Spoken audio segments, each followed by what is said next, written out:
رمضان كريم. زينة في الشوارع، لمة عيلة، ضحك، وصلاة تراويح. صورة مثالية بنشوفها في كل حتة. بس ايه الإحساس لو وسط كل الدوشة الحلوة دي انت حاسس انك مطفي، حاسس انك تقيل ومش قادر تواكب كل الفرحة دي؟ أهلا بيكم. أنا سين، ودي صفحة جديدة من مذكرات سين. أصعب حاجة في اكتئاب رمضان مش الاكتئاب نفسه، الأصعب هو تأنيب الضمير. بتحس انك إنسان سيء.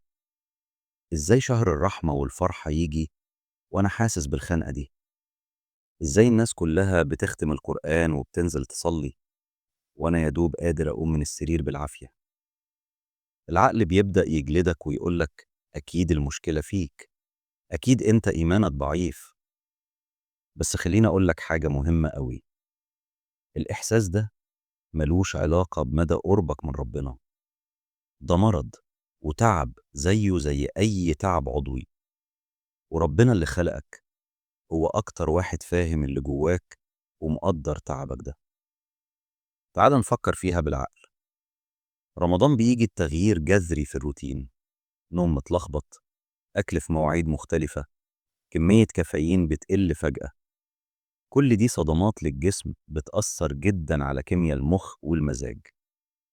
ده غير الضغط الاجتماعي، العزومات، التجمعات، وإنك مطلوب منك تبتسم وتجامل وإنت أصلا طاقتك الاجتماعية صفر. وضيف على ده كله السوشيال ميديا اللي تصدر لنا صورة لرمضان المثالي، السفرة اللي مفيش زيها، الخيم الرمضانية، والناس اللي بتصور نفسها وهي بتصلي. فبتحس انك بره الدايرة دي وانك لوحدك قوي.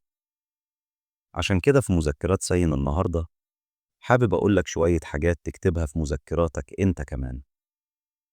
اولا، ما تضغطش على نفسك. مش لازم تكون النسخة المثالية اللي بيصدروها في التلفزيون. لو صليت الفروض بالعافية وانت تعبان نفسيا فثوابك عند ربنا كبير جدا، لأنه شايف جهادك مع نفسك. ثانيا، حط حدود لصحتك النفسية. لو مش قادر تروح عزومة اعتذر بلطاقة، مش لازم تستنزف آخر نقطة طاقة جواك عشان ترضي الناس. ثالثا، اتكلم مع ربنا بلغتك، مش لازم أدعية معقدة. قول له يا رب أنا تعبان ومطفي، يا رب أنا مش قادر بس بحاول. الدعاء في لحظة الضعف دي أصدق من 1000 كلمة متزوقة. رمضان شهر الرحمة، وأولى الناس برحمتك دي هو أنت. ارحم نفسك وطبطب عليها. الاكتئاب ما بيعرفش مواسم ولا شهور، فما تجلدش ذاتك.